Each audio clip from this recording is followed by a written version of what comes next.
Hello बच्चों, तो हम शुरू कर रहे हैं माइक्रोस्कोप। क्या माइक्रोस्कोप? देखिए माइक्रोस्कोप है क्या।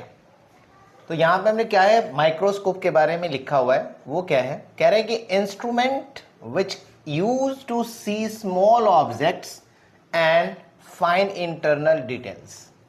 कहता है कि एक ऐसा इंस्ट्रूमेंट जिससे हम क्या करते हैं, छोटी चीज़ों को, स्मॉल ऑब्जेक्ट को देखते हैं और जो इंटरनल डिटेल्स हैं उसे हम क्या करते हैं, देख पाते हैं।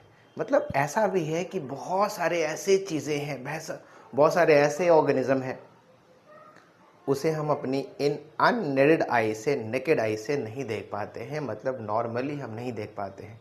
तो नॉर्मली जिन ऑब्जेक्ट्स को नहीं देख पाते हैं, उन ऑब्जेक्ट्स को देखने के लिए हमें ज़रूरत होती है किसकी? माइक्रोस्कोप की आवश्यकता होती है। किसकी आवश्यकता होती है? माइक्रोस्कोप की।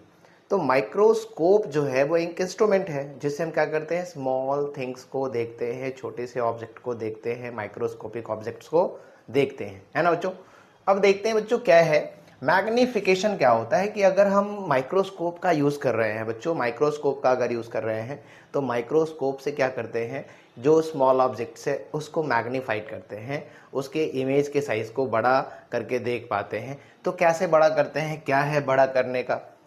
तो कहता है कि जो रेशियो है, किसका रेशियो है?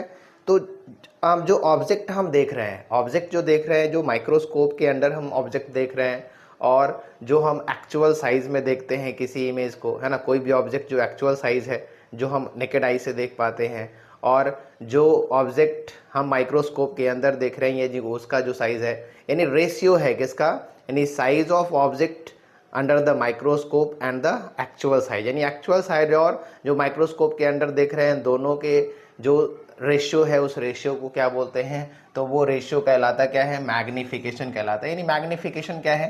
तो it is the ratio of size of object seen in microscope. Ratio of object, है ना, ratio of size of object seen in microscope. तो माइक्रोस्कोप में देख रहे हैं विद एक्चुअल साइज, यानी एक्चुअल साइज से माइक्रोस्कोप में जो साइज मिल रहा है, जो देख रहे हैं, उसको हम कहते क्या है? वो है मैग्निफिकेशन है। क्या है? मैग्निफिकेशन। यानी मैग्निफिकेशन निकालेंगे तो क्या होता है, m इक्वल टू हो जाएगा size of image in microscope, size of image in microscope and क्या है? Actual size of object, and actual size of object होता है। ओके, अब देखते क्या है मैग्निफिकेशन पावर क्या है। मैग्निफिकेशन पावर क्या है? यानी जो मैग्निफिकेशन पावर है वो क्या हो सकता है, मतलब किसी भी ऑब्जेक्ट को कितना बड़ा करके दिखाता है, किसी भी ऑब्जेक्ट को कितना बड़ा करके दिखाता है, इसे कहते हैं कि ये क्या है? मैग्निफिकेशन पावर है। जैसे मान लो कि अगर ये जो चौक है, इस चौक को कितना बड़ा करके दिखा सकते हैं, है ना, 2 गुना बड़ा करके दिखाएंगे तो कितना दिखेगा, 10 गुना बड़ा करके दिखाएंगे तो कितना दिखेगा। तो अब ये बात हो गई कि कितना बड़ा करके दिखा रहा है, तो वो डिपेंड करता है कि कौन सा माइक्रोस्कोप है। तो यहाँ पे कुछ माइक्रोस्कोप की बात हमने करी है, जैसे एक है क्लासरूम माइक्रोस्कोप, यानी क्लासरूम कंपाउंड माइक्रोस्कोप की बात हमने करी है।